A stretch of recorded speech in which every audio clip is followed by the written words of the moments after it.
Hello everyone! I know there were a bunch of requests for this video to come out, so let's not waste any time and get started. There are some differences that are in this version. First is, I did a level 80 plus Ascension Hu Tao because this is the most optimized Hu Tao that you would want to have. I did a level 8 talents and everything for consistency, and due to popular request, people have asked for charged attack to be included as well. I did not add Blood Blossom though to try to make it less confusing. For every weapon, I decided which one would be the best artifact build to maximize the damage. Crit rate build or a crit attack build, no substats. The reason why I say that this will be the most consistent for all of you is because we all usually depend on the main stat anyways before choosing our substats. The enemy we are dealing with are Hilichurls, so the damage resistance is taken into account of that in assumption they are the exact same level as us. And how I calculate these weapons were the same as last time except for a few revisions such as White Tassel's normal attack damage. And I did check with the calculator just to triple check my numbers, so they should be correct this time. But please feel free to let me know in the comments if there's anything that seems a bit off. So with that out of the way, let's get started. We're going to compare with White Tassel R5 and Blackcliff Pole. As we can see, White Tassel R5 is going to be better overall, so we're going to switch Blackcliff Pole to the max buff Blackcliff Pole with 3 kills. They're relatively close to each other. Possibly Blackcliff Pole is going to be better if you mainly utilize charged attack.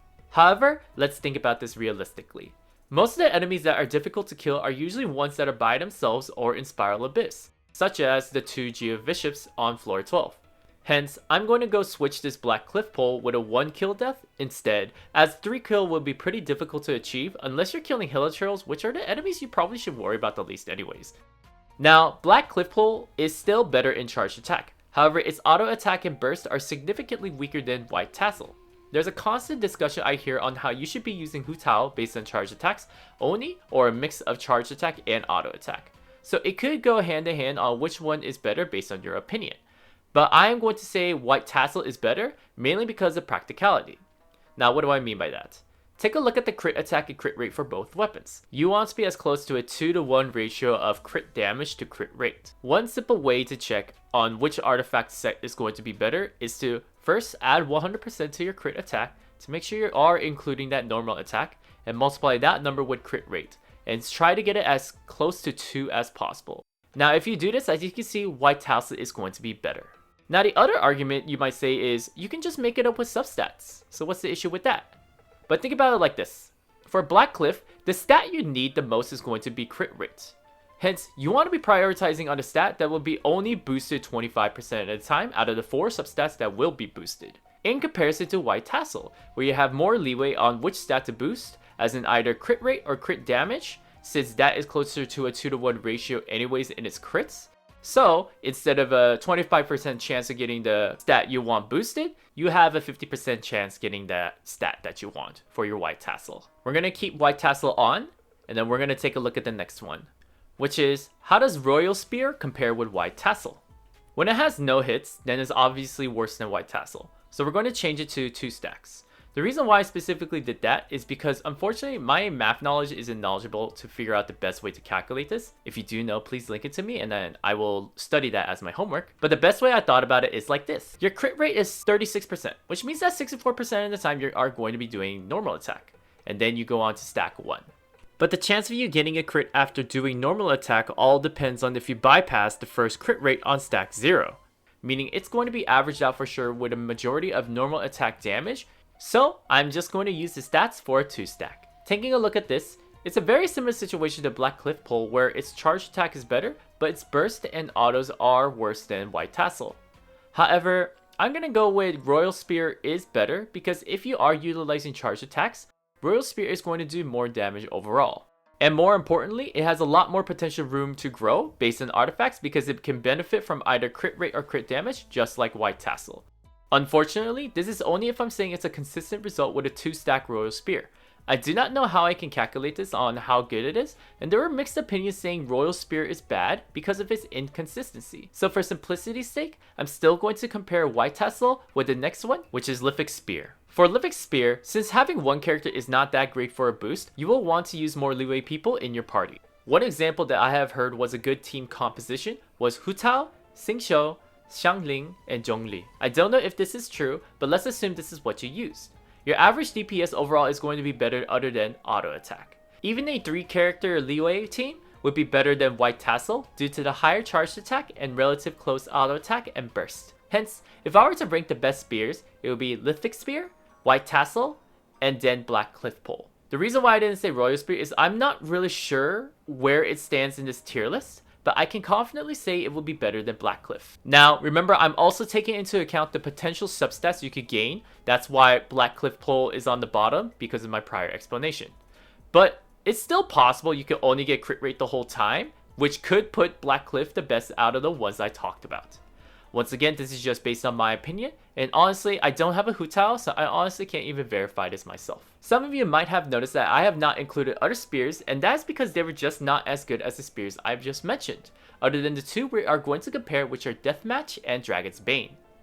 First, for Deathmatch, we're going to assume that it has the attack percent for one enemy. It's not going to matter too much in the calculations, I think. First, is crit rate percent better or crit damage percent better for Deathmatch? Here are the two weapons, and as you can see, Deathmatch with crit rate does more average damage.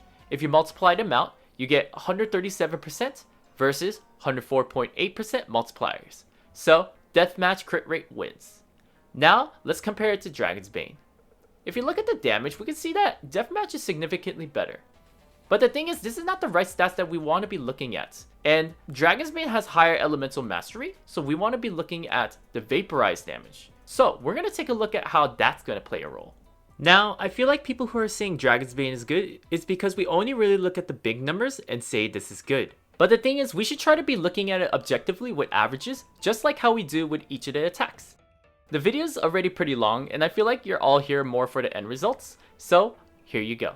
In my calculations, I took into account for how often Vaporize occurs. I did this by watching other people's gameplay footage and compiled the number of normal attacks versus Vaporize application separately for autos, charged, and bursts.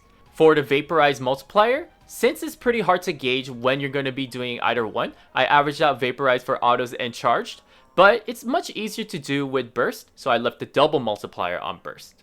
Notice that the damage between Deathmatch and Dragon's Bane is really close.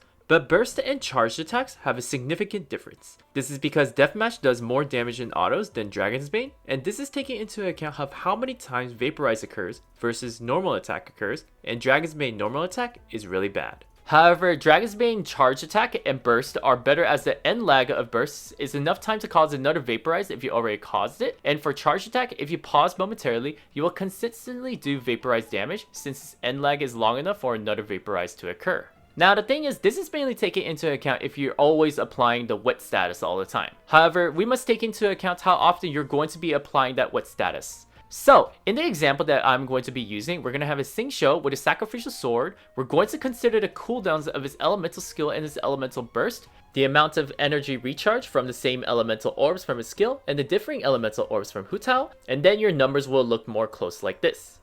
Now, this is not taking into account energy recharge that you obtain from enemies and sacrificial skill, because I think it's better to look at it from the worst case scenario, and honestly, your numbers will only get better from there from that perspective.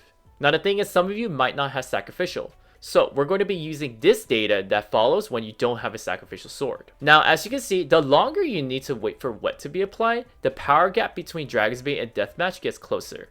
Some of you might be wondering, why is the burst always the same throughout the three stages of Sacrificial Sword or Constant Wet, and maybe you don't have either of those. The thing is, I feel like you should never be using your burst if it's not a Vaporize. So that's why I kept it like that, consistent in all three stages. Hence, I believe that Dragon's Bane is best in slot for Hu Tao. But this is only if you are doing a Vaporized team with Xingqiu specifically. Since I only tested it with Xingqiu, it could differ for others. While Deathmatch is going to be best in slot if you are not going to be using a Vaporized team. I hope this was helpful for all of you. I will have the Excel file in the description so you can take a look at the numbers and determine what you can expect from your weapon.